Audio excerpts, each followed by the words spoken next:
Hello दोस्तों, एक बार फिर से आप सभी का बहुत बहुत स्वागत है। आज की क्लास में हम लोग मैथ के कुछ और इम्पोर्टेंट क्वेश्चन की बात करेंगे। इसके पिछले 3 लेक्चर्स हो चुके हैं जिसमें हम लोगों ने बहुत सारे क्वेश्चंस लगाए हैं, मैथ के अच्छे अच्छे क्वेश्चन जो आपके एग्जाम्स में आए हैं। थोड़ा क्वेश्चन वो हार्ड होते थे, थोड़ा सा लंबे होते थे, इस वजह से जो है क्लासेस में कम क्वेश्चन सॉल्व हो पाते थे। लगभग 1 घंटे की 2 घंटे की, मतलब 1 घंटे की जैसे क्लास है तो उसमें लगभग 7 से 8 क्वेश्चन या 5 क्वेश्चन या ठीक है इस तरीके से सॉल्व हो पाते थे। तो इसी वजह से जो क्लासेस है मैथ की कुछ और लेनी पड़ रही हैं, तो आपको इसको देखना है शुरू से लेकर के लास्ट तक, क्योंकि इसमें और अच्छे अच्छे क्वेश्चन हम आपको सॉल्व कराने चल रहे हैं। ठीक है, इसमें कुछ जो है क्वेश्चन स्टैटिक्स के भी सॉल्व कराएंगे आपके, और अदर जो है टॉपिक के सॉल्व कराएंगे। ठीक है, तो आपको शुरू से लास्ट तक देखना है, और साथ ही साथ जो हम क्वेश्चन लिखेंगे आपको पहले उसको खुद से सॉल्व करके देखना है। अच्छा, यहाँ पर एक क्वेश्चन लिखा हुआ है, क्या ये किसका क्वेश्चन है सर? ये केमिस्ट्री की क्लास चली थी, केमिस्ट्री में हमने आपको ठीक है ये होमवर्क दिया था। तो यहाँ पर जो है ज़्यादा बच्चों ने हमने देखा है कि वो कमेंट्स में 6 डिग्री बोल रहे हैं। ठीक है, 6 डिग्री बोल रहे हैं या फिर 0.06 ppm करके कुछ उनका आंसर इस तरीके से आ रहा है। तो यहाँ पर ये जो है पिछले लेक्चर का है, तो इसको हटा देते हैं। ठीक है, जिसने भी अभी नहीं देखा केमिस्ट्री का पिछला लेक्चर उसको देख लीजिए। उसमें हमने लगभग 15 से ज़्यादा क्वेश्चन करवाए हैं और अच्छे अच्छे क्वेश्चन करवाए हैं, होमवर्क भी दिए हैं, बहुत अच्छे अच्छे क्वेश्चन उसमें हमने सॉल्व कराए। थ्योरी भी सॉल्व कराई है, न्यूमेरिकल भी क्वेश्चन आपको सॉल्व कराए हैं, रिएक्शन के भी क्वेश्चन सॉल्व कराए हैं, हर तरीके के क्वेश्चन हमने उसमें लगवाए हैं। ठीक है, तो चलिए फिर यहाँ से शुरुआत करते हैं मैथ के क्वेश्चन की। सबसे पहला क्वेश्चन थोड़ा सा हल्का क्वेश्चन लेते हैं। क्या क्वेश्चन है सर? हल्का हो सकता है देखने में हो, लेकिन ये हो सकता है किसी के लिए करने में कठिन हो जाए। तो क्या लिखा है? वृत्तीय गति में कोई कण हो सकता है, कोई पिंड हो सकता है, कोई बॉल हो सकता है, कुछ भी वहाँ कह सकता है। तो कोई कण 120 चक्कर प्रति मिनट की दर से घूम रहा है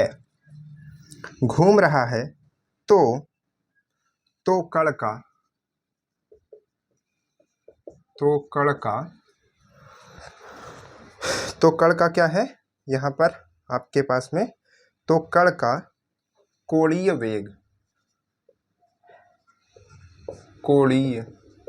वेग होगा। आपके पास में ऑप्शंस क्या क्या हैं सर? ऑप्शन है 2 पाई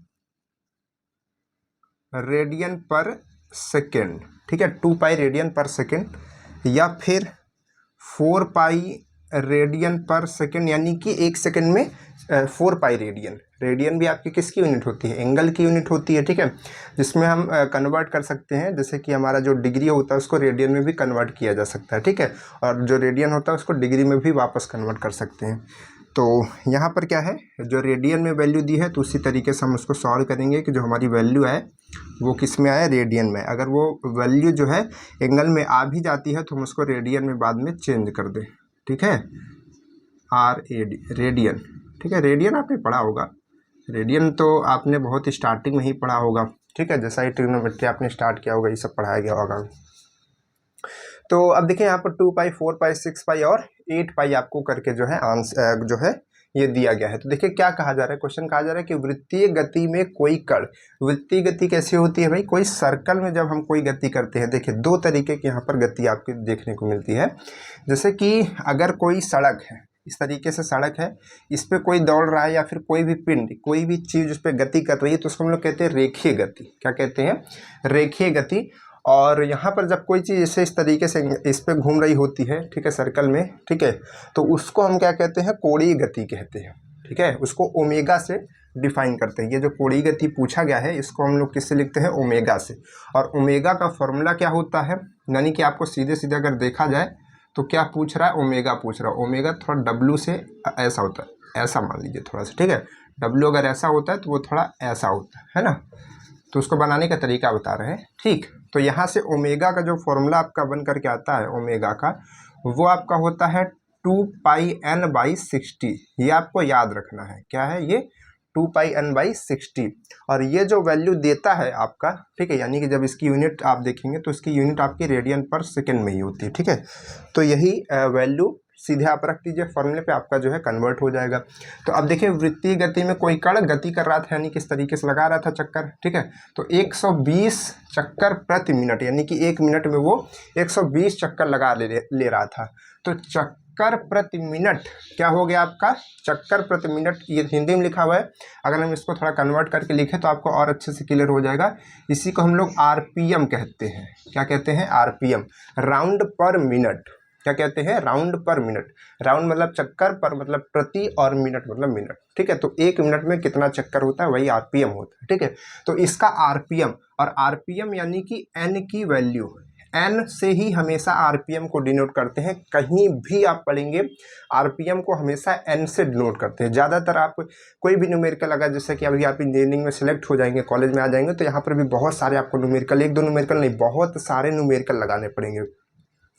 इतना समझ लीजिए कि हर एक सब्जेक्ट में न्यूमेरिकल ही होगा, है ना। कुछ सब्जेक्ट होंगे जिसमें नहीं होगा, लेकिन हर एक सब्जेक्ट में लगभग न्यूमेरिकल होगा। तो सब में आपको क्या करने पड़ेंगे, अगर इस तरीके से कहीं पर आरपीएम आता है तो आप उसको एन से ही डिनोट करते हैं। तो एन मतलब वो आरपीएम हो गया। तो यहाँ पर क्या है, हमको आरपीएम दिया गया है, बस आरपीएम ही तो चाहिए, बाकी का 2π हमारे पास में है। आरपीएम कितना है, 120, और ये 60। क्यों 60 से कर रहे हैं, ताकि इसमें सेकेंड में डिवाइड हो जाए, ठीक। क्योंकि ये मिनट में है ना, तो इसको हम डिवाइड कर दे रहे हैं।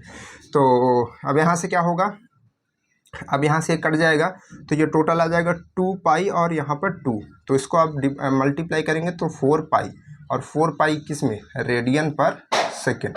तो कितना, 1 सेकेंड में जो है 4π रेडियन ये जो है मूवमेंट कर जाता है, ठीक। तो ये इसका क्या हो जाएगा, कोणीय वेग हो जाएगा, ठीक है। वेग तो मतलब समझ रहे हैं ना, पर सेकेंड होगा, टाइम के रिस्पेक्ट में ही होगा, ठीक है।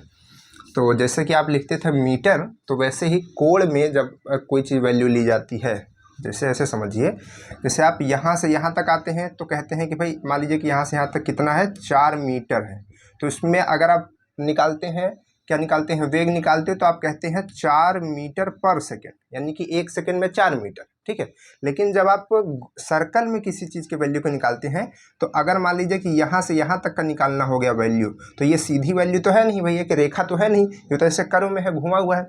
तो इसका एंगल हम लोग लेते हैं, ठीक है, इसके एंगल, और इसी को हम लोग कहते हैं 4π। जैसे मान लीजिए अगर 4π जितना भी होगा, ठीक है, ये तो हमने बस जस्ट दिखाने के लिए कहा। तो अगर जितना भी ये है, तो उसको हम क्या करते हैं, इस तरीके से डिनोट करते हैं, ठीक। तब हम कहते हैं कि इतना जो है एंगल वो घूम जाता है पर सेकेंड में। तो उसी को हम क्या कह देते हैं, कोणीय वेग कह देते हैं। वेग तो है लेकिन कोणीय में है, ठीक है, एंगल का कोण है, ठीक है। चलिए याद रखिएगा थोड़ा सा, कोणीय वेग और वेग में रिलेशन याद रखिएगा, ठीक है। क्या रिलेशन है, यही चीज़ का, यहाँ से हम कन्वर्ट कर सकते हैं इसको, ठीक। चलिए हटा दिया जाए इसको, चलिए सर हटा देते हैं इसको, अगले क्वेश्चन की तरफ बढ़ते हैं। ठीक है, जितनी चीज़ें अभी में हम बताते चल रहे हैं सब, जैसे आपने देख लिया, इसमें फॉर्मूला लगा, इस फॉर्मूले को नोट कर लीजिए, ध्यान रख लीजिए कि इस फॉर्मूले कैसे आते हैं। वेग और कोणीय वेग में संबंध समझ लीजिए, कोणीय वेग क्या होता है, वेग क्या होता है। समझाने को तो समझाएंगे तो बहुत डिटेल हो जाएगा, फिर इतना समय नहीं है, पूरा का पूरा बैच चलाना पड़ेगा फिर, है ना। वो सारा चीज़ तो हमने कर चुका है, पहले ही पढ़ा चुका है, पहले ही पढ़ा दिया है मतलब, ठीक। अगला क्वेश्चन देखा जाए। अगला क्वेश्चन क्या है, यहाँ पर ये क्वेश्चन कट गया है क्या इसका, 1 सेकंड, क्वेश्चन खोलना पड़ेगा, है ना। क्वेश्चन हमारे पास में है, मिल गया। देखिए क्वेश्चन क्या है, क्वेश्चन थोड़ा सा थ्योरी टाइप से, इसको हम पढ़ते हैं, आप सुनिएगा। कहा गया कि यहाँ बना देंगे डायग्राम, यदि एक तिर्यक रेखा 4 समांतर सरल रेखा, 4 समांतर सरल रेखा क्या होता है भाई, समांतर रेखा में 4 समांतर सरल रेखा, 1 2 3 4, ये क्या है चारों, ये चारों क्या है, 4 समांतर सरल रेखा है कि नहीं है भाई, 4 समांतर सरल रेखा है। और इसमें क्या किया गया है, एक तिर्यक लाइन खींची गई है, ठीक है। कैसे दिखाते, थोड़ा सा इंक डाल दी इसमें, ठीक है भाई। जैसे आप लोग काम करते करते अपने अंदर कुछ ना कुछ है ना डालते रहते हैं, खाना पानी दाना, ठीक है, काजू बादाम, कुछ ना कुछ तो खाते पीते रहेंगे बैठे बैठे, है ना, कुछ ना कुछ। अब बरसात का मौसम चल रहा है तो कौड़ी पकौड़ी बनवा करके बढ़िया मस्त, है ना, खा रहे होंगे और कर रहे होंगे क्वेश्चन कि मम्मी लाओ, हम तो पढ़ रहे हैं, है ना। अब चाहे पढ़ रहे हो चाहे फ़ोन चला रहे हो, लेकिन लाना तो पड़ेगा, मम्मी तो लाएंगी ही भाई, वो तो मम्मी है। चलो कोई बात नहीं है। तो अब देखिए क्वेश्चन पे वापस आते हैं ना। तो यहाँ पर क्या था कि 4 समांतर रेखाएं थी, ठीक है, LMNO मान लीजिए, ठीक है, और एक तिर्यक रेखा Z मान लीजिए, ठीक है, कोई भी होगी। तो यहाँ पर ये इस तरीके से हमारा कहा जा रहा है कि यदि एक तिर्यक रेखा 4 समांतर सरल रेखाओं का प्रतिच्छेदन करती है, मतलब उनको कट करती है, प्रतिच्छेदन करती है, तो इस प्रकार बने कोणों के भिन्न मानों की संख्या क्या होगी, ठीक है। भिन्न मानों की संख्या क्या होगी, 2 होगी, 4 होगी, 6 होगी, 8 होगी, ठीक है। तो देखिए यहाँ पर अगर हम देखें एंगल्स, तो बहुत तरह तरह के आपके एंगल्स दिखते हैं, लेकिन यहाँ पर कहा जा रहा है कि जब ये कट करता है तो एक ग्रुपिंग बनेगी आपके एंगल्स की, ठीक है, जिसमें कि जहाँ यहाँ पर कट हो रहा है तो यहाँ पर भी वही इसी तरीके के एंगल्स हो, उसी तरीके के एंगल यहाँ पर भी हो, यहाँ पर भी और यहाँ पर भी, तो हर जगह एंगल्स की एक ग्रुपिंग बनेगी, तो उसका नाम आएगा। तो इस क्वेश्चन को अगर आप देखेंगे तो तरह तरह पे अलग अलग वैल्यूज़ देता है, ठीक है, कभी कहेगा 4, कभी कहेगा 2, कभी कहेगा कुछ, ठीक है। तो इसका जो सही आंसर है, देखिए यहाँ पर क्या है, ये एंगल आपका एक है और एक एंगल आपका ये एंगल इस एंगल के सामने बराबर होता है, ठीक है, और ये एंगल इस एंगल के बराबर होता है, ये एंगल इस एंगल के बराबर होता है, और ये एंगल इस एंगल के बराबर। और हम ये भी कह सकते हैं कि जैसे ये एंगल के बराबर है, ये इसके बराबर है, समझ पा रहे हैं। तो कहने का मतलब है कि हम जितना भी एंगल पे हमने टिक किया, ये सारे एंगल क्या है, बराबर है, और इन सारे एंगल को क्या कहते हैं, सम्मुख कोण कहते हैं। क्या कहते हैं, सम्मुख कोण, यानी कि ये इसके सम्मुख है तो ये इसके बराबर होगा, ठीक है, ये इसके सम्मुख है इसके बराबर होगा, ये इसके सम्मुख है बराबर होगा, ये इसके सम्मुख है बराबर। तो पहला जो आपका इसमें यही कह रहा है ना, इसमें कह रहा है कि भिन्न भिन्न मानों की संख्या क्या होगी, मतलब कि जो कोण बनेंगे अलग अलग, ठीक है, उनका ग्रुपिंग का संख्या क्या होगी, कितने ग्रुप्स बनेंगे एंगल के, ठीक है, 2 ग्रुप्स बनेंगे, 4 बनेंगे, 6 बनेंगे, 8 बनेंगे, ठीक है। तो एक ग्रुप तो हमारा निकल करके आ गया भाई, एक ग्रुप है ना भाई, इनकी एक अलग टोली है। वैसे जैसे कि आप क्या कीजिए, आप क्लास में होते हैं तो क्लास में अगर आप ग्रुपिंग करते हैं तो उसमें तरह तरह से ग्रुप बना सकते हैं। कैसे ग्रुप, जैसे कि ऐसे बच्चे जो 5 फीट के हैं, ठीक है, और ऐसे बच्चे जो 4 फीट के हैं। मान लीजिए कोई छोटी क्लास है, मान लीजिए क्लास 8 है, ठीक है, उसमें बच्चों का जो है लंबाई नापी जा रही है, उनको कैटेगराइज किया जा रहा है लंबाई के आधार पे, ठीक है। तो उनको कहा जा सकता कौन 5 फीट का है, कौन 5.5 का है, कौन 4 का है। तो 3 कैटेगरी में आपने डिवाइड कर दिया, ये पहली चीज़ हो सकती है। दूसरा आप कैसे कर सकते हो, वजन के हिसाब से कर सकते हैं, ठीक है। तीसरा आप कैसे कर सकते हैं, तीसरा आप कर सकते हैं कि कौन सा बच्चा कितना पढ़ने में तेज है, कौन कितना पढ़ने में लोअर है, वो आप एक टेस्ट लेकर के निकाल सकते हैं, ठीक। तो इस तरीके से आप अलग अलग कैटेगराइज जो है कर सकते हैं, कौन बच्चे शरारती हैं, कौन बच्चे अच्छे हैं, वो भी आप कैटेगरीज कर सकते हैं। तो उसी तरीके से यहाँ पर एंगल की कैटेगरीज बनानी है। तो एक कैटेगरी बन गई कि सम्मुख कोण होगा, ठीक है, तो एक तो हो गया सम्मुख कोण, ठीक है, काउंट करते चलिएगा। दूसरा क्या होता है, अब सम्मुख कोण जब हम इधर इधर कह रहे हैं तो ये इस इधर वाला भी होगा, ठीक है, ऐसा नहीं है, इधर वाला भी सम्मुख कोण ये, ठीक है, इधर वाला भी बराबर होगा, सम्मुख कोण है, तो बन गया सम्मुख कोण। अभी नहीं कि इसको अलग से ले लेना है, अलग से नहीं, एक कैटेगरी बन गई सम्मुख कोणों की। इसके बाद क्या आता है, इसके बाद एक होता है संगत कोण। क्या होता है, संगत कोण। संगत कोण कैसा होता है, इसको थोड़ा सा यहाँ से दूसरे एग्जाम्पल से समझते हैं। जैसे कि ये एंगल है, ठीक है, ये एंगल है, यहाँ पर अगर आप देखेंगे तो 4 एंगल्स आपको दिखते हैं, एक ये और ये, ठीक है। तो इसी तरीके से 4 एंगल यहाँ पर भी दिखते हैं। तो जैसे इधर वाला एंगल इतना है तो इधर वाला एंगल इतना है ना, और दोनों बराबर होंगे, यही संगत है, मतलब इधर का इधर के सामने उसके साथ संगत है, ठीक है। अच्छा, ये वाला जो है इसके साथ क्या होगा, संगत होगा कि नहीं होगा। अच्छा, ये वाला जो एंगल होगा इसके साथ संगत होगा कि नहीं होगा, उसके जैसा ही होगा, ठीक है। और अगर ये वाले एंगल की बात करें तो ये वाला इसके संगत होगा। क्लियर है, समझ पा रहे हैं, चारों बराबर। तो वही चीज़ यहाँ पर भी हम देखेंगे, संगत, ठीक। तो जैसे कि हमने देखा ये वाला कोण संगत है, और ये इसके संगत है, और ये इसके संगत है। एक तरीके से कह सकते हैं कि इधर वाले चारों संगत में, ठीक है, और इधर वाले चारों संगत में, इधर वाले चारों संगत में है, और इधर वाले चारों संगत में है, नीचे वाले, है ना। तो एक दूसरी कैटेगरी बन गई संगत कोणों की, संगत कोणों की। अगर आप देखेंगे आप तो कैटेगरी और तरह तरह से यहाँ पर आपको दिखेंगी, बन जाएंगी एकांतर कोण की, ठीक है, और आपको अंतः जो एकांतर कोण होता है, बाह्य एकांतर कोण होता है, तरह तरह से बन जाएंगी। लेकिन जो यहाँ पर दो कैटेगरीज हैं यही आपका आंसर होंगे, यानी कि इसमें कितने बन रहे हैं, 2 बन रहे हैं। ठीक है, तो इसको आप लगाएंगे, 4 को जो है आप नहीं लगाएंगे। क्लियर है? चलिए, तो इसको क्या करते हैं, हम हटाते हैं, अगले क्वेश्चन की तरफ बढ़ते हैं। 2 कैटेगरीज बनी ना, कौन कौन सी बड़ी? एक आपकी संगत कोणों की बन गई, चारों में होना चाहिए ना एक्चुअली में, चारों में आपको संगत कोण दिख रहा था, चारों में आपको सम्मुख कोण भी दिख रहा था, तो 2 कैटेगरीज बन गई। ठीक, ये हो गया। अगले क्वेश्चन की तरफ बढ़ते हैं। अगला क्वेश्चन क्या है? अच्छा, केमिस्ट्री का ना एक क्वेश्चन छूट गया था, अगर समय बचेगा तो हम करेंगे लास्ट में। ठीक है, आप लोग देखिएगा, उसको आंसर बताइएगा सब लोग। चलिए, एक क्वेश्चन और है, देखिए बहुत बढ़िया क्वेश्चन है। ये आपके पिछले 2024 के एग्जाम से पूछा गया था, 24 में ये भी पूछा गया था, ये जो भी कराया हमने ये भी पूछा गया था। ठीक है, तो देखिए यहाँ पर क्या है, ये क्वेश्चन क्या है कि यदि रेखाओं, यहाँ पर 2 रेखाएं हैं, यदि रेखाओं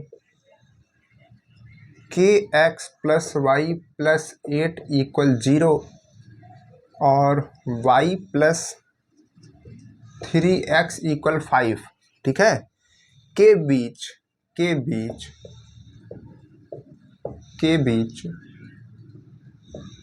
कोण π/4 है तो के का आपको मान बताना है। क्या बताना है सर? के का मान आपको बताना है। ठीक, तो अब इसको कैसे निकाला जाए, देखिए।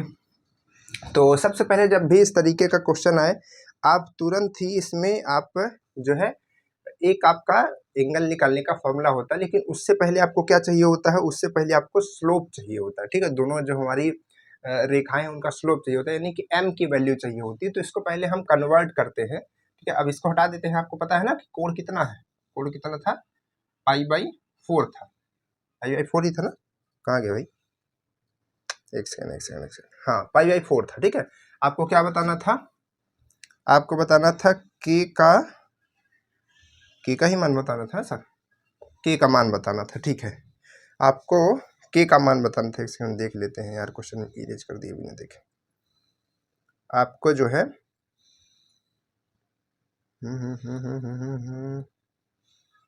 कहाँ गया? क्वेश्चन ही नहीं मिल रहा है सर। हाँ, के का ही मान बताना, तो के का मान आपको बताना है। तो अब देखिए इसको कैसे करते हैं। हमने कहा ना कि आपको पहले स्लोप निकालना होता है इनका, तो स्लोप यानी कि m की वैल्यू। तो आपने एक देखा होगा फॉर्मूला, y = होता है mx + c। ठीक है, इस तरीके से आपको, ये तो m जो होता है यही आपका स्लोप होता है। तो पहले इन दोनों इक्वेशन को इस तरीके से कन्वर्ट करना पड़ेगा। तो इसको कन्वर्ट करेंगे, तो हम इन्हीं दोनों को कन्वर्ट करते हैं। पहले क्या करते हैं? पहले हम इसको करते हैं कन्वर्ट। ठीक है, इसको करेंगे कन्वर्ट, तो ये क्या हो जाएगी y, और देखिए ये पार्ट उधर की तरफ जाएगा तो -kx, और ये इधर की तरफ जाएगा तो -8, मतलब उस साइड, है ना। और अगर इसको आप कन्वर्ट करेंगे तो ये क्या होगा? इसको आप कन्वर्ट करेंगे तो यहाँ से y, और ये चीज़ जो है उधर की तरफ जाएगी तो ये क्या हो जाएगी? -3x और प्लस में 5, ऐसा हो जाएगा। तो अगर आप यहाँ से निकालेंगे, जिसको हम लोग m1 कहेंगे, क्योंकि 2 m है तो m1 m2, तो यहाँ से m1 आ जाएगा -k, और यहाँ से m2 जो आ जाएगा वो -3 आ जाएगा। क्लियर है? तो बस m1 और m2 आ गया। अब इसके बाद इसका हमको एंगल निकालना होता है। तो जो एंगल आता है 2 रेखाओं के बीच का, उसका फॉर्मूला होता है। फॉर्मूला कैसा होता है?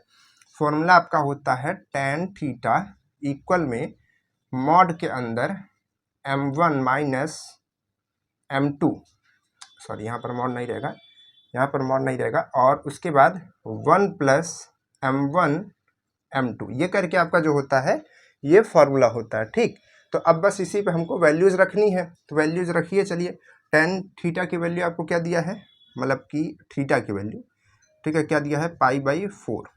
ठीक, अब यहाँ से m1 कितना दिया है?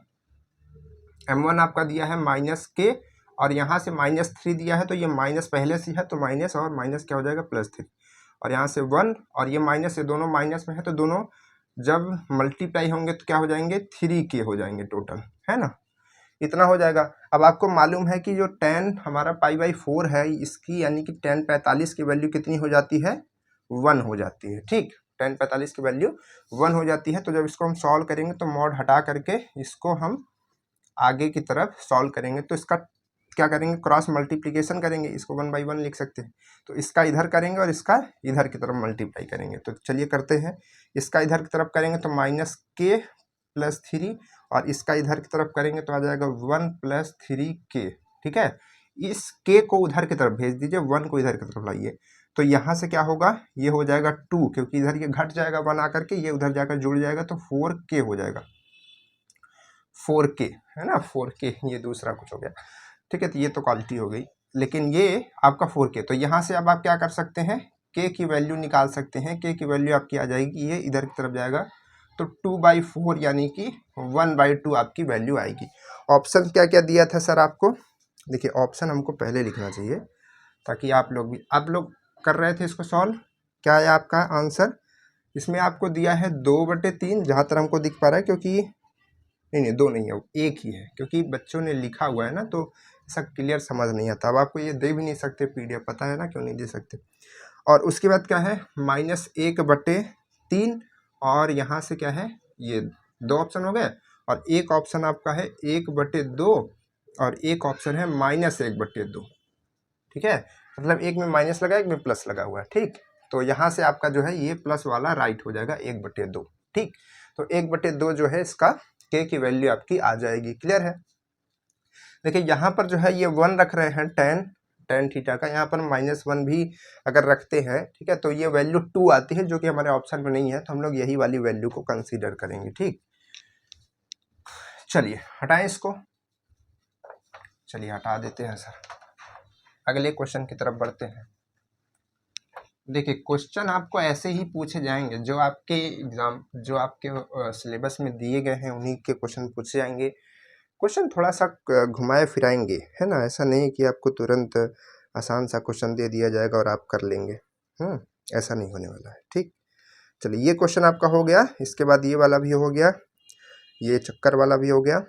चलिए अब बात करते हैं अच्छे क्वेश्चन का। ये बहुत बढ़िया क्वेश्चन है, सब लोग इसको ट्राई कीजिएगा, आप लोगों ने इसको पढ़ा भी होगा और इस तरीके का क्वेश्चन आपके एग्जाम में आए हुए क्वेश्चन है ना। तो अब आए हुए क्वेश्चन नहीं सॉल्व करेंगे तो फिर कैसे क्वेश्चन सॉल्व करेंगे सर। क्या लिखा है क्वेश्चन, हम पूरा एक बार लिख देते हैं ना, लिखते हैं किसी, तब से आप लोग इसको सॉल्व करते रहिए। किसी मीनार के चोटी का बिंदु ए से उन्नयन कोण की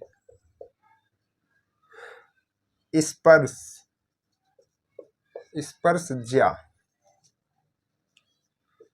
5/12 है। ठीक है, बिंदु ए से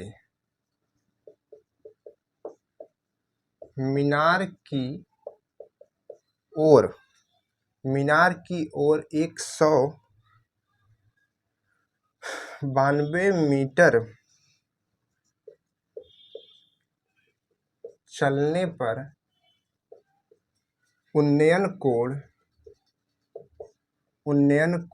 की स्पर्शज्या 3/4 हो जाती है। तो मीनार की ऊंचाई होगी। ठीक है, ऑप्शन भी लिख दिए पहले ही ना, तो फिर गड़बड़ हो जाता है लास्ट में। मीटर 160 मीटर, 180 मीटर और फिर क्या है 200 मीटर। ठीक है, इस तरीके से ऑप्शन आपको दिए गए हैं। ठीक है, कैसे इसको सॉल्व किया जाए, क्या क्वेश्चन कह रहा है, कुछ आइडिया आपको लग पा रहा है।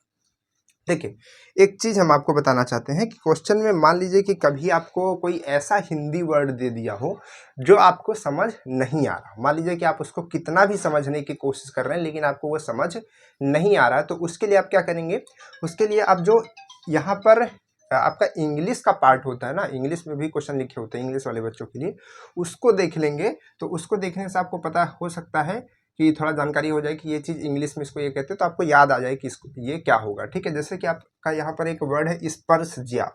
ठीक है, यहाँ पर स्पर्शज्या, तो स्पर्शज्या क्या होता है आपको जैसे पता है कि ज्या कोज्या, आपने इस तरीके के पहले हिंदी वाली किताबों में रहते थे, तो उसी तरीके का आपके क्वेश्चन भी कभी छाप देगा। कभी आपको साइन कॉस टेन करके देगा, लेकिन कभी कभी घुमाने के लिए क्वेश्चन को इस तरीके देगा। तो स्पर्श ज्या जो होती है हम लोग टैन को बोलते हैं। किसको बोलते हैं? टैन को बोलते हैं। स्पर्श ज्या, स्पर्श मतलब होता है कि वो टच करके हो जाता है, यानी कि टेंजेंट टाइप से। ठीक है, तो टेंजेंट से ही शॉर्ट फॉर्म टैन बना हुआ है, तो स्पर्श ज्या उसका नाम होता है। ठीक, तो यहाँ पर ये टैन दिया गया है। क्लियर है? अब चलिए देखते हैं कि यहाँ पर जो है इसको कैसे ये क्वेश्चन को सॉल्व किया जाए। तो क्या क्वेश्चन यहाँ पर कह रहा है, सबसे पहले थोड़ा सा डायग्राम इसका बनाते हैं। क्वेश्चन कह रहा है कि एक मीनार है। ठीक है, मान लीजिए कि ये क्या है, एक मीनार है, बिल्डिंग है। ठीक है, कुछ भी चीज़।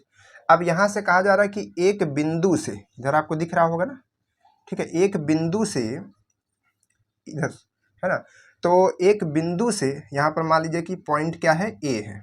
एक बिंदु से, एक बिंदु ए से, है ना, एक बिंदु ए से उन्नयन कोण की स्पर्शज्या।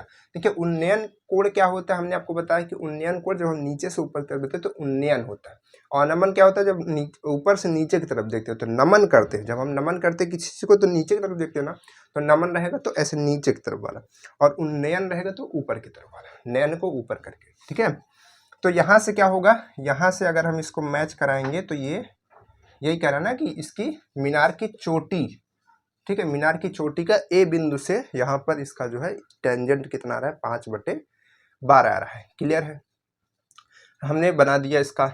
उसके बाद क्या है कि बिंदु ए से मीनार की ओर, ए बिंदु से मीनार की तरफ, मीनार ये है तो मीनार की तरफ कितना, 192 मीटर। तो यहाँ से चले हम 192 मीटर पे, इस पॉइंट पर पहुंचे। ठीक है, तो यहाँ से लेकर के यहाँ तक की डिस्टेंस कितनी हो गई, 192 मीटर हो गई कि नहीं हो गई, 192 मीटर हो गई कि नहीं हो गई, बिल्कुल हो गई। तो 192 मीटर। अब इसके बाद ये देखिए चलने पर उन्नयन कोण की स्पर्शज्या चेंज हो जाती है, और वो कितनी हो जाती है, 3/4 हो जाती है। यानी कि यहाँ से भी हमारा पॉइंट एक हम इसको ऐड करेंगे। ठीक है, तो यहाँ से ऐड करेंगे तो ये इस तरीके से बन जाएगा, मान लीजिए कि, है ना, ऐसे बन गया तो हो जाती है। तो मीनार की आपको ऊंचाई बतानी है। अब देखिए दो आपको ट्रिग्नोमेट्रिक रिलेशन दे दिए गए हैं। ठीक है, अब उन्हीं में से दो इक्वेशन बनेगी और वो सॉल्व होगा।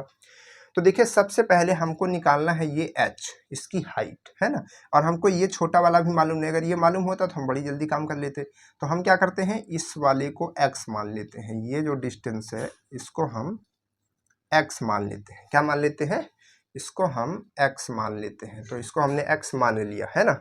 तो अब देखिए यहाँ पर क्या कह रहा था, सबसे पहले कह रहा था कि टेंजेंट ये जो है स्पर्शज्या, इसका कितना है, 5/12 है।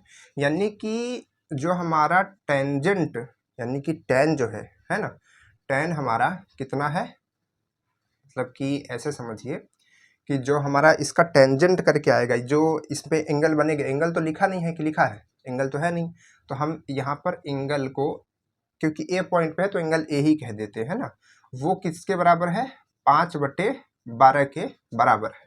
ठीक है, 5/12 के बराबर है। यानी कि जो इसकी स्पर्शज्या है यहाँ से 5/12, ये हमारे क्वेश्चन में कह रहा था, अभी हम डायग्राम से नहीं आए, बस जो कहा था कर दिया। लेकिन अगर आप डायग्राम से भी देखेंगे तो अगर आप tan a देखेंगे तो tan a कैसे निकलता है, लंब बटे आधार, लंब बटे आधार निकलता है। तो लंब आपके लिए क्या है, ये h है। ठीक है, तो यहाँ से हम ये कह सकते हैं कि जो tan a होगा वो हमारा जो है लंब, यानी कि h, और आधार, आधार आपके पास में क्या है, आधार आपके पास में आधार कार्ड है ना, आधार आपके पास में आधार कार्ड है क्या, आधार आपके पास में 192 + x है। ठीक है, ये टोटल आधार होगा ना, तो हम ये कह सकते हैं कि ये चीज जो है इसके बराबर आ जाएगी। ठीक है, अब यहाँ से जो है हमारा टेंजेंट का काम ही खत्म हो जाएगा, टेंजेंट का काम ही खत्म हो जाएगा, क्योंकि ये इसके रिलेशन में बन जा रहा है। क्लियर है, तो यही चीज यहाँ पर एक हमको दे दिया था टेंजेंट, और एक हमने अपने फिगर से निकाल लिया और दोनों को इक्वल रख दिया है। पहला हमारा इक्वेशन बन चुका है। ठीक है सर, अब हम क्या करेंगे, यही चीज दूसरे के साथ करेंगे। तो tan b हमारे साथ क्या निकलेगा, ये पॉइंट b मान लीजिए कि है ना, ये b है।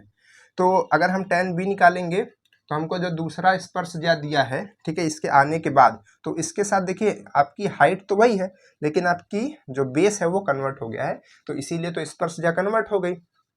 तो यहाँ से स्पर्शज्या कितनी हो गई, 3/4, और ये अभी किसके इक्वल होगी, ये भी अगर हम फिगर से देखेंगे तो यहाँ पर ये किसके बराबर होगी, ये होगी लंब बटे आधार के। तो लंब h ही है, आधार आपका कितना है, x है, ये कितना है, x है, ठीक है।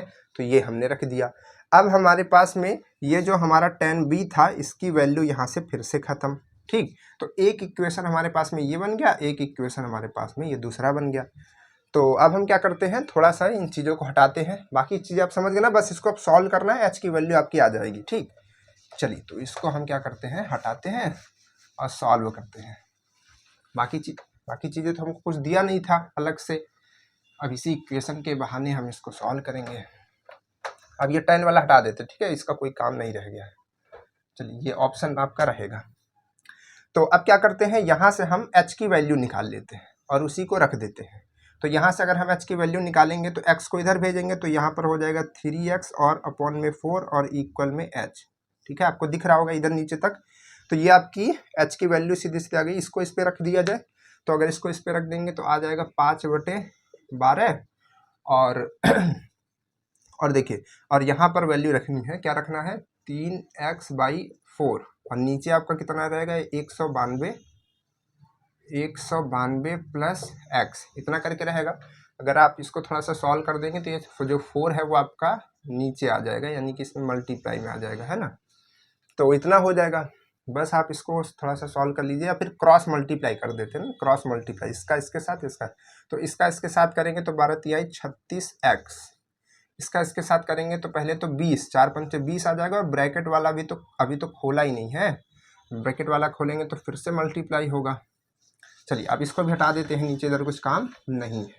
तो इधर से आ जाएगा आपका x कहाँ गया, अच्छा x तो सॉरी h कहाँ गया, h तो हट गया ना, तो h की कहानी खत्म हो चुकी है, अभी h हमारा हट चुका है, अभी वो आएगा फिर से, अभी फिर से आएगा वो। तो यहाँ से क्या है, 20 का मल्टीप्लाई इसके साथ करेंगे तो इसके साथ कीजिए भाई, 0 पहले आ जाएगा, 2 दूनी 4, 9 दूनी 18, 19 दूना 38 कर दीजिए ना, सीधे सीधे इतना हो गया, प्लस यहाँ से ये आएगा 20x, तो x ये है, इसको इधर लाइए, तो इसको इधर लाएंगे तो घट जाएगा, तो 16x बचेगा, और इधर से बच रहा है 3840। तो x की वैल्यू आप निकालेंगे तभी तो h की वैल्यू निकलेगी, क्योंकि आपको मालूम है ना h बराबर कितना था, 3x/4, ये वैल्यू अभी आपने निकाली थी ना सेकेंड इक्वेशन से यहाँ पर नीचे। तो x पता चल गया तो h पता चल जाएगा, ठीक है। तो यहाँ से इसको डिवाइड करते हैं, 16 दूना 32, ठीक है, 16 दूना 32 कितना बचेगा, 6 बचेगा ना, 16 दूना 32 और 6 बचेगा 4, तो यानी कि 64, तो 16 चौको 64 और 0 अलग से, तो 240 यहाँ पर वैल्यू आ रही है x की, ठीक है। तो अब h की वैल्यू कितनी आएगी देखिए, यानी कि ये जो था ये 240 आपका आ रहा है, इससे ज़्यादा भी ये है, हमने बनाए ये छोटा है, हमने सोचा छोटा लेकिन ये बड़ा आ रहा है, कोई बात नहीं है, इतना मीटर है ना, ये इतना ये मीटर है। तो अब देखिए यहाँ से 3 इंटू में क्या करेंगे, 240 और बट्टे में 4, यहाँ पे 4 6 चौको 24 ना, हाँ ठीक है, 6 चौको 24 होता है ना, चलिए कोई बात नहीं है, थोड़ा भुला जाते हैं हम भी। तो यहाँ से क्या करेंगे, इसका 6 का 3 में करेंगे तो कितनी बार जाएगा, 6 3 18, ठीक है। तो 180 सेंटीमीटर नहीं, 180 मीटर ये आपकी वैल्यू आ रही है h की, 180 मीटर, ठीक है। तो 180 मीटर कहीं ऑप्शन में है, ये वाला है, ठीक। तो क्लियर हो जाएगा, ये समझ पा रहे हैं ना। तो इस तरीके के जो है क्वेश्चन पूछे जाते हैं, क्योंकि आपके ये सिलेबस में और कई बार इस तरीके के क्वेश्चन पूछे गए, एक ना क्वेश्चन एक आपको जरूर दिखेगा इससे, ठीक है, हाइट एंड डिस्टेंस से। चलिए, और जो क्वेश्चन आएगा वो थोड़ा घुमाया फिरा रहेगा, देखिए सिंपल क्वेश्चन नहीं था ये। अगले क्वेश्चन की तरफ बढ़े, अगले क्वेश्चन की तरफ बढ़ा जाए सर। चलिए आज की क्लास लग रहा है बहुत जल्दी खत्म हो जाएगी, केमिस्ट्री वाला क्वेश्चन करेंगे, है ना, मैथ की क्लास में केमिस्ट्री का क्वेश्चन, वाह सर। और मैथ और केमिस्ट्री वालों की बनती नहीं है जल्दी, क्योंकि जिसको मैथ आती केमिस्ट्री नहीं आती, केमिस्ट्री आती मैथ नहीं आती सर। अच्छा ऐसा कौन कौन है जिसको मैथ और केमिस्ट्री दोनों आती है, हाथ खड़ा करे, ऐसा है ना, ऐसा वाला इमोजी भेजेगा। चलिए क्वेश्चन किया जाए। क्वेश्चन ये है कि क्वेश्चन है यहाँ पर माध्यिका से क्वेश्चन है, ठीक है। जिस तरीके का हमने आपको एक क्वेश्चन करवाया था सेम उसी तरीके का क्वेश्चन है। तो यहाँ पर क्वेश्चन तो इस तरीके से बना करके टेबल दिया गया है, लेकिन हम उसको चेंज करके लिख देते हैं, ठीक है। एक सेकंड थोड़ा सा रुकिएगा। तो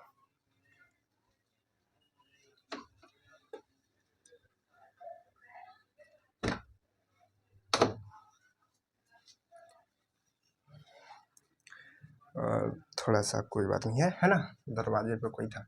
तो देखिए क्या है यहाँ पर क्वेश्चन, क्या है क्वेश्चन, ये है क्वेश्चन सबसे पहले बना करके आपको टेबल दिया गया है, यानी कि जो कैटेगरीज हैं, वर्ग हैं, वो बना करके दिए गए हैं, और उसकी फ्रीक्वेंसी यानी कि बारंबारता आपको बना करके दी गई है, ठीक है। तो उसको हम क्या करते हैं, सॉल्व करने के जैसा लिख लेते हैं, यानी कि जो आपको भार दिया गया है, ठीक है, आपको यहाँ पर भार दिया गया है, ठीक है। भार कैसे दिया गया है, इस तरीके से, और यहाँ पर आपको उसकी बारंबारता दी गई है। बारंबारता क्या क्या दिया गया है, ठीक। तो ये क्वेश्चन में आपको दो चीज़ दी जाती है, 60 से 65 केजी, ठीक है। 60 से 65 केजी कितने लोगों का आ रहा है, हो सकता है ये किसी आदमी का वजन हो, ठीक है।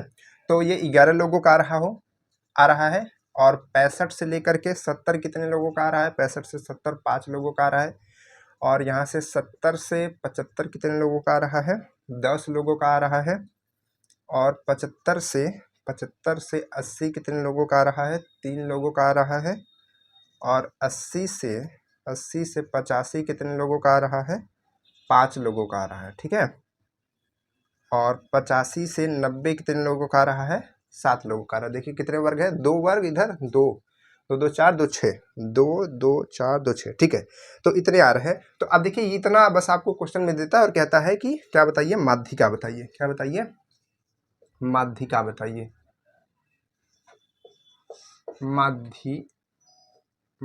माध्यिका आपको बतानी होती है।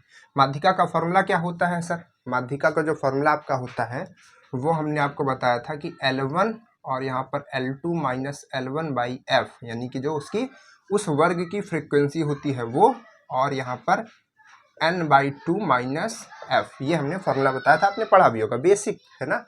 तो अब देखिए यहाँ पर अगर आप देखेंगे तो ये आपकी फ्रीक्वेंसी होती है, लेकिन ये जो पार्ट आपको दोनों निकलता है ये संचयी बारंबारता से निकलता है, यानी कि आपका ये f होता है, ये आपका f होता है, लेकिन आपको इधर CF भी निकालना पड़ता है, ठीक है।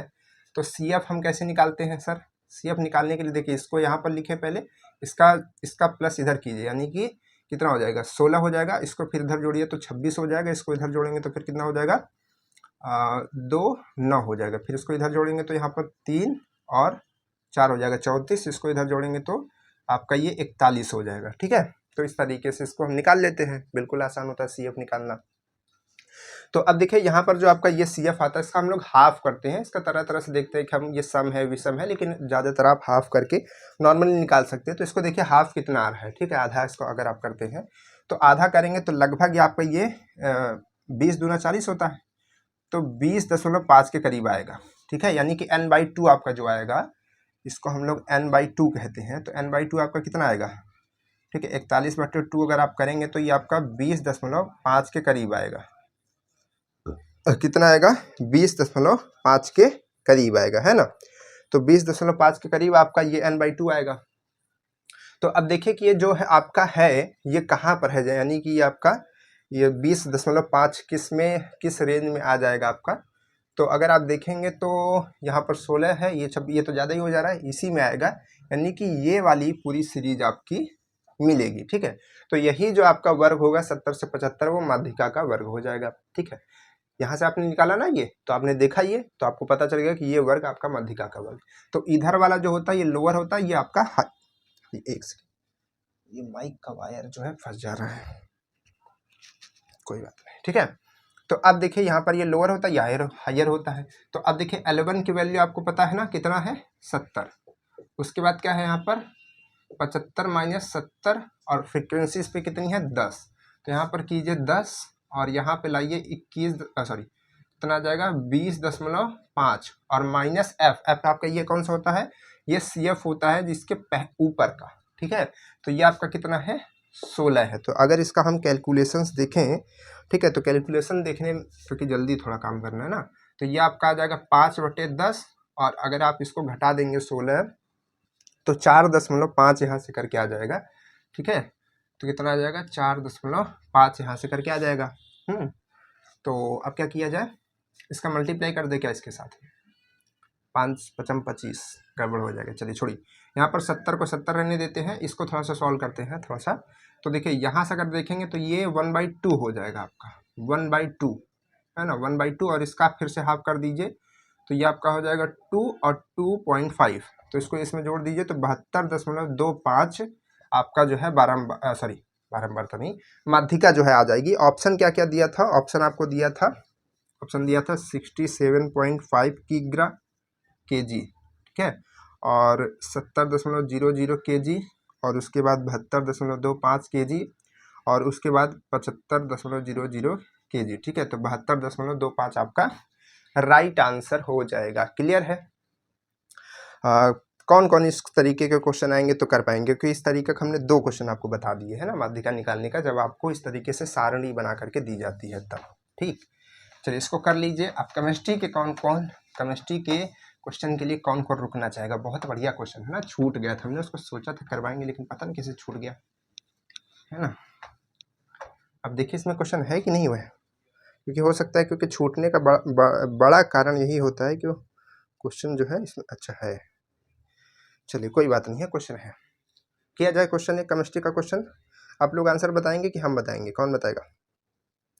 देखिए क्वेश्चन है कि यूरिया में, यूरिया आप जानते हैं नहीं, खाद, ठीक है, अभी तो मौसम भी आ रहा है, ठीक है, गांव देहात के जो बच्चे हैं वो जानते होंगे यूरिया, ठीक है, यूरिया को उन्होंने अनुभव किया होगा, बहुत बच्चों ने उसको खेतों में फैला भी होगा, छीटा भी होगा, ठीक है, ताकि जो है फसल अच्छी हो।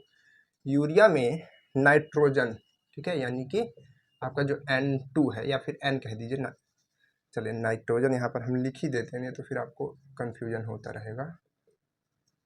नाइट्रोजन, ठीक है, नाइट्रोजन की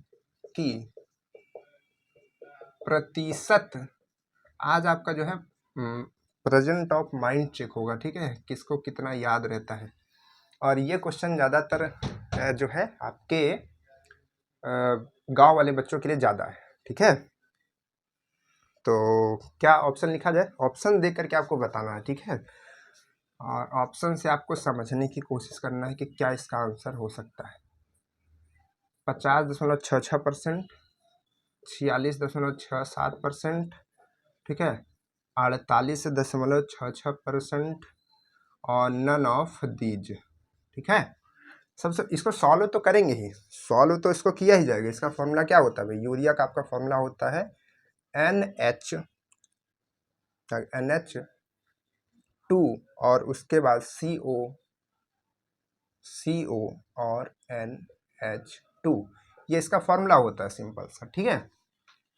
लेकिन इसको आपको बिना फॉर्मूला लगाए प्रेजेंट ऑफ माइंड से सोचना है क्या इसका आंसर हो सकता है, ठीक है। तो जो बच्चे गांव से बिलोंग करते हैं उनके लिए हम बताना चाहेंगे कि अगर आपने कभी यूरिया की बोरी देखी हो जिसमें खाद आती है, तो जब आप उसमें देखेंगे तो खाद तो पहले लिखा रहता है, यूरिया वगैरह वगैरह लिखा रहता है, और मोटे मोटे अक्षरों में लिखा रहता है कि नाइट्रोजन जो है इसमें, नाइट्रोजन का अगर आप परसेंटेज उसमें देखेंगे तो उसमें मोटे मोटे अक्षरों में लिखा रहता है कि 47%, सीधे सीधे लिखा रहता है 47%, ठीक है। तो 47% यूरिया होती उसमें जो है नाइट्रोजन होता है, ठीक। तो 47% के करीब यही वाला आंसर आपका आता है। तो इसको आप बिना अगर आप थोड़ा सा उसको याद होगा, अगर आपका याद रहा होगा दिमाग में, तो आप इसको तुरंत कर पाएंगे आंसर को, ठीक है, बिना सॉल्व किए। बाकी हम लोग इसको सॉल्व करते हैं, ठीक। तो इसको कैसे सॉल्व किया जाए भाई, पहले इसका हम वजन निकालेंगे, तभी तो देखेंगे इसमें नाइट्रोजन कितना है।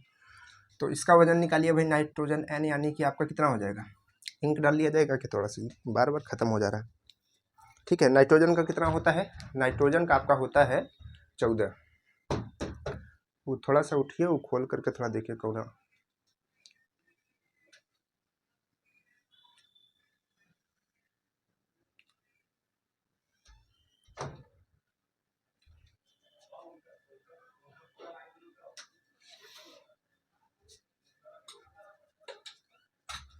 और थोड़ा उस सिखा दीजिएगा सही से उसको।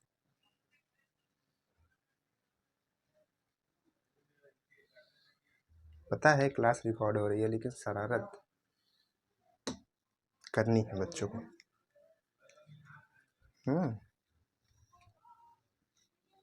चलो चलो भाई, तो यहाँ पर क्या है, ये आपका कितना है, ये सॉरी ये 14 है, और ये आपका कितना है, हाइड्रोजन का H होता है, मतलब 1 होता है, तो ये 2 बारी है तो 2 हो जाएगा।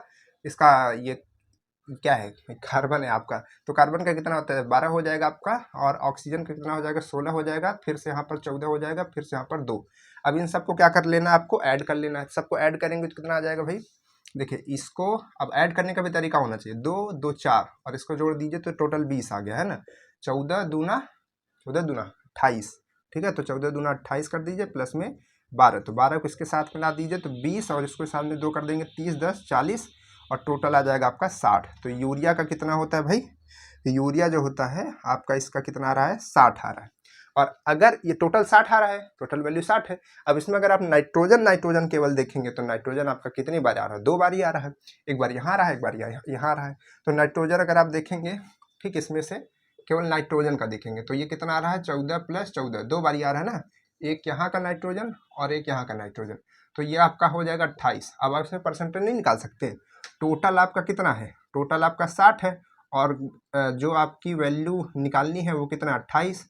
बस इसको परसेंटेज में चेंज कर दीजिए, 0 से 0 कट जाएगा, और इधर क्या हो जाएगा, 3 दूनी 6 और 14 दूना 28, ठीक है, और इसका इधर करेंगे तो 140 और बटे 3, ठीक है। अब इसको डिवाइड कर लीजिए थोड़ा सा, तो डिवाइड करेंगे तो कितनी बार जाएगा, 3 का करेंगे, चलिए भाग ही कर देते हैं सर, आएगा तो वही आंसर, लेकिन हम बता एक बार करके दिखा रहे हैं। 3 चौक 12 होता है, ठीक है, 2 आएगा यहाँ से, ठीक है। अब देखिए यहाँ एक चीज़ समझिए, अब यहाँ पर देखिए बच्चों की गलती क्या होती है, जब यहाँ पर आप घटा रहे हैं ना, ये 2 आ रहा है, कितना आ रहा है, 2 आ रहा है। अब इसके बाद जो है, नहीं ठीक है, अभी हमने सोचा कि कुछ मिस्टेक होगा, तो कितनी बारी जाएगा, 6 बारी, तो 6 त्रिक 18 होता है, तो ये फिर से 2 आएगा, फिर पॉइंट लगाएंगे, फिर 20 आएगा, फिर 6 से चलता जाएगा, तो 6 7 हम कर देते हैं, ठीक है। तो कितना आ रहा है, 46.67%, तो ये आपका क्लियर आंसर हो जाएगा। समझ में आई बात है ना। तो ये क्वेश्चन जो है केमिस्ट्री का छूट गया था, बाकी बहुत सारे क्वेश्चन है, इतने क्वेश्चन है, ठीक है, लगाने को। बाकी जितने क्वेश्चन भी हम आपको लगवा सकते थे उतने सारे क्वेश्चंस लगवाए, ठीक है, जितनी क्लासेस ले सकते उतनी क्लासेस हमने ली हैं, और बाकी की अभी भी जो क्लासेस हैं कुछ चलती रहेंगी। और अभी आपको एक, बहुत सारे बच्चे OMR सीट के लिए परेशान है, तो OMR सीट के भी बारे में पूरी जानकारी आपको देंगे। अभी एक हमारे पास OMR सीट है, पूरा भर करके आपको बताएंगे किस तरीके से आपको क्या करना है, ठीक है, किस तरीके से EWS का करना है, किस तरीके से आपको बाकी कैटेगरीज का आपको लगाना है, क्योंकि हमारे पास में है, हमने आपको बताई है ना। तो इसका जो है टोटल वीडियो आएगा, आप उसको पूरा फुल वॉच कीजिएगा, क्योंकि बहुत ज़्यादा इंपॉर्टेंट होगा किस तरीके से करना है, किस तरीके से आपको ध्यान रखना है, क्योंकि बहुत सारे बच्चे इसी में मिस्टेक कर देते हैं, अपना रोल नंबर भरने में, अपना कैटेगरी भरने में, आंसर्स लगाने में। क्योंकि आंसर लगाने में भी इसमें क्या होता है ना, कि कभी कभी क्या होता है, कभी मान लीजिए कि आपका 10 आंसर है, आपने इसका गड़बड़ कर दिया, तो अगला वाला भी आपका उसी के हिसाब से गड़बड़ होता चला आता है ना। जैसे कि कभी आप नाम लिखते होंगे रजिस्टर में किसी का, जैसे आपने एक का नाम गलत कर दिया बीच में, या फिर गायब कर दिया, फिर किसी का ऐड कर दिया, दूसरे का दूसरा नंबर कर दिया। जैसे मान लीजिए आप गिनती लिखते हैं, गिनती आप 1 2 3 4 5 लिखते हैं, मान लीजिए 5 भूल गए, 6 लिख दिए, तो पूरी गिनती खराब होती जाती है आगे ना। तो उसी तरीके से ये भी होता है, अगर एक आंसर बीच में आपने कहीं से गलत सोच करके गलत चूज कर लिया, तो फिर आपका आगे के आंसर भी गलत होने लगते हैं, ठीक है। तो इस तरीके से क्या क्या आपको इसमें ध्यान रखना है, और बाकी चीज़ें कहाँ पर सिग्नेचर, कहाँ पर कैसे भरना है, सब कुछ आपको पूरा बताएंगे। तो उस वीडियो को भी पूरा देखिएगा, 1 से 2 मिनट की वीडियो होगी, पूरा देखिएगा, ठीक। तो बाकी अगर आपके मन में कोई भी क्वेश्चन हो किसी भी तरीके का, एडमिट कार्ड से लेकर के, एग्जाम से लेकर के, सेंटर से लेकर के, आने जाने से लेकर के, और क्वेश्चन से लेकर के, या किसी भी तरीके से, तो आप कमेंट्स में डालिए, उसका आंसर हम करते रहते हैं, ठीक है। बाकी बहुत बच्चों का आपने देखा होगा हम आंसर करते हैं, ठीक। तो तैयारी करते रहिए, फॉर्मूला याद कीजिए, और बाकी क्वेश्चन की प्रैक्टिस करते रहिए, यही आपका अभी का लास्ट का मूल मंत्र है, यही आपको काम करना है, ठीक। तो चलिए फिर मिलते हैं आपसे नेक्स्ट क्लास में, तब तक के लिए बाय बाय।